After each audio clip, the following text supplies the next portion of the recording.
Salut à tous et bienvenue dans cette critique de la série Lupin dans l'ombre d'Arsène. N'hésitez pas à vous abonner à cette chaîne, à laisser un comme si vous le voulez, etc.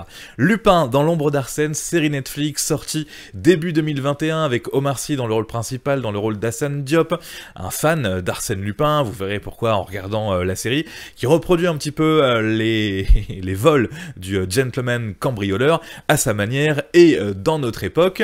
Et on va le suivre durant 5 épisodes, hein, c'est une saison en 5 épisodes et il y aura une suite, c'est sûr, vu que ça s'arrête un petit peu sur un cliffhanger, et vous verrez qu'il va tenter dans le premier épisode de dérober un collier, mais tout ça a un rapport avec son passé, avec son père, je sais pas vous dire exactement quoi, faudra regarder la série pour le savoir, mais en tout cas, Hassane Diop, au-delà d'être un simple voleur comme Arsène Lupin, il le fait aussi pour rendre hommage à son père et pour nettoyer son honneur. J'en dis pas plus, il faut regarder la série pour savoir pourquoi.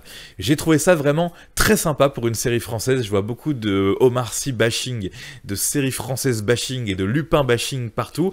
Moi j'ai trouvé ça plutôt correct. Il est vrai qu'il y a peut-être un gros défaut dans cette série, c'est le côté pas crédible dans tout ce que va réussir à faire le personnage principal. Ça m'a vraiment fait penser à la Casa de Papel et au professeur, qui fait des trucs parfois, mais c'est impossible, ou alors il prévoit vraiment des scénarios dans son esprit de manière fulgurante, et il arrive toujours à savoir ce qui va se passer après. On a un petit peu ce côté-là avec le personnage d'Hassane Diop joué par Omar Sy, mais finalement, moi je me suis dit, bah voilà, c'est comme la Casa de Papel, faut bien un petit peu de ce genre de choses dans une série pour épater un petit peu les gens, donc c'est le seul tout petit défaut, ce côté, c'est pas crédible, tout ce qu'il arrive à faire dans les 5 épisodes de cette première saison, voilà. Sinon j'ai trouvé que c'était très sympa, très très beau. Alors petit piège que peut vous faire la série, moi ça a été le cas aussi, on pourrait penser que c'est une série qui va s'intéresser à un mec qui travaille au Louvre et pendant toute la saison il va voler diverses œuvres d'art et puis non, ça c'est juste le premier épisode, c'est vraiment l'épisode d'appel pour mettre la beauté du musée du Louvre, la pyramide, tout ça dans le premier épisode, c'est très parisien, c'est très très beau, ça fait venir le monde entier, c'est aussi pour ça que la série a un succès aux États-Unis. Les autres épisodes on sort de cet univers là et ça peut se passer n'importe où ailleurs. Il faut le savoir avant de regarder la série. Voilà, c'est pas le fantôme du Louvre, machin. Ça peut se passer un petit peu partout. Donc moi j'ai trouvé que c'était hyper intéressant. J'ai trouvé vraiment Omar Sy lui-même, c'est-à-dire il en fait pas trop, il est assez naturel, il est assez sympa. C'est le Omar Sy qu'on aime bien. C'est pas forcément le plus grand rôle de composition qu'il puisse faire, mais ça lui va bien, ça passe bien. C'est une petite série française à vocation internationale qui n'est pas si décevante que les gens puissent le dire.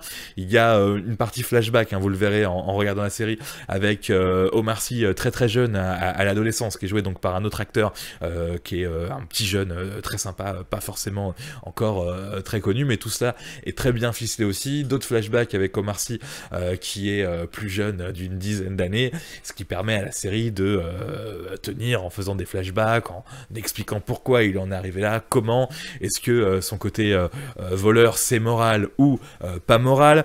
Il y a Ludivine Sagnier qui joue le rôle de sa compagne qui est assez intéressante aussi, et beaucoup de rôles secondaires qu'on voit donc de temps en temps comme ça, et qui ont vraiment du style, qui sont vraiment intéressants. Donc voilà, pour le coup, si vous entendez que ce soit dans les critiques ou partout, une sorte de à la fois Omar Sy bashing, Lupin bashing, French bashing, tout le monde qui est en train de dire ouais c'est pas à la hauteur d'une série américaine, c'est absolument faux. À l'inverse, on peut avoir aussi l'effet inverse de gens qui vont s'enflammer, qui vont dire que c'est génial, que les Français sont à la hauteur des plus grandes productions internationales, qu'Omar Sy est un acteur hollywoodien et que c'est la meilleure série du monde. Ça c'est peut-être des gens qui s'enflamment ou qui font un peu involontairement la promotion de la série sans le vouloir, mais moi je trouve que c'est un entre-deux, c'est une très bonne série sympathique. Je le répète, en 5 épisodes pour l'instant, parce que il y a une suite, mais pour l'instant voilà, il y en a 5 qui vont arriver, donc il faut savoir, pour ceux qui veulent la regarder, qu'on peut être un petit peu déçu aussi par le fait que ça s'arrête un peu comme ça, et je sais pas quand Netflix va sortir la suite. Ils vont forcément nous faire attendre un petit peu. Ça me fait penser aussi à la Casa de Papel, qui a eu tendance parfois, surtout sur la dernière saison, à s'arrêter comme ça d'un coup. C'est pas toujours ce qu'il y a de plus appréciable pour le coup. Voilà, merci à tous d'avoir suivi cette critique positive pour une série qui est positive, je trouve, qui a un bon mood, qui est très sympa, et n'hésitez pas à laisser un petit commentaire si vous n'êtes pas d'accord, si vous êtes d'accord, si vous êtes à moitié d'accord, ou si vous avez vu la série pour dire, vous, ce que vous en avez pensé, tout simplement. Salut!